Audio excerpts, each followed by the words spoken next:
Katanaut is a Metroidvania-inspired action roguelite game that combines heart-pounding action with spine-chilling horror.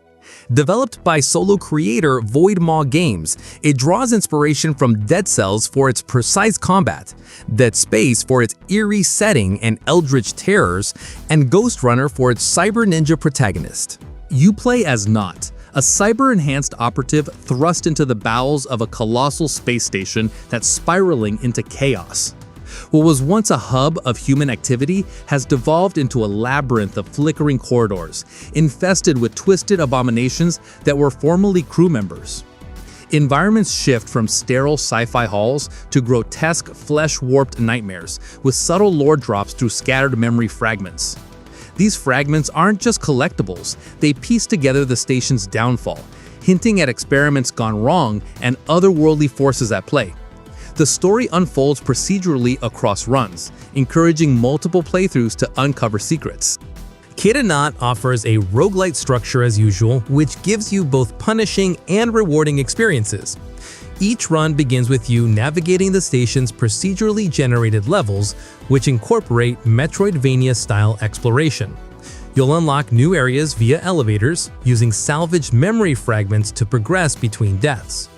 There is also a hub, the place where you resurrect, and you can do a permanent upgrade with the resource you gather from each run. You can change your starting weapon here. You will be armed with a katana as your main weapon to slash through enemies.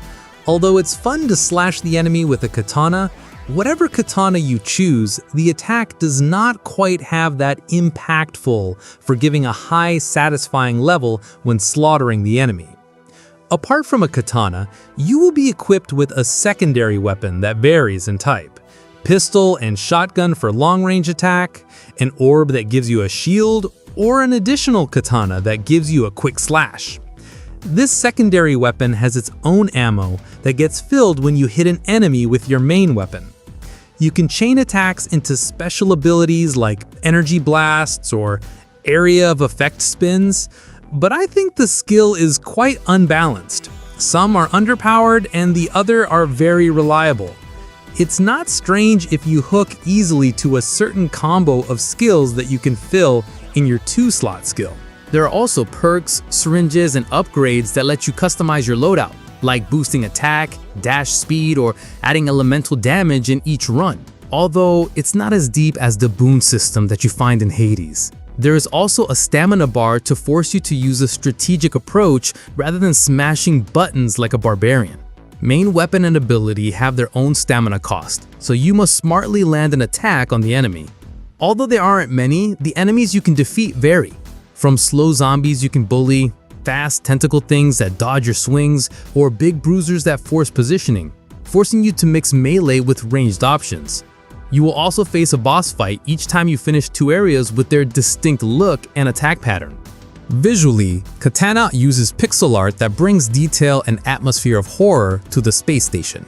The station's environments pop with neon lights against dark voids, evolving into grotesque horrors as you progress. The animations are also quite smooth, with enemy deaths exploding in gory detail that adds to the satisfaction. The sound effects when you slash an enemy or use a skill adds that satisfaction level. In terms of music, the game can do better. The music cannot hook me every time I start the run, but it's better when you fight the boss. Katanaut is a fun action roguelike game, moreover for you who like action games with gore elements. There are a lot of weapons and skills you can try to create a massive combo, and the story that you uncover. Katana is a good game, but good in the same way as many other action roguelite or roguelike games that have already been released. You will find the same mechanic in other games. The game does not give anything outstanding thanks for the genre, especially when it's flooded nowadays. But it's still awesome to think it's made by a solo developer. Final score that I will give to Katanaut is 7 out of 10. Don't forget to check our top indie game list and our other indie game reviews. Thank you for watching, and see you in the next video.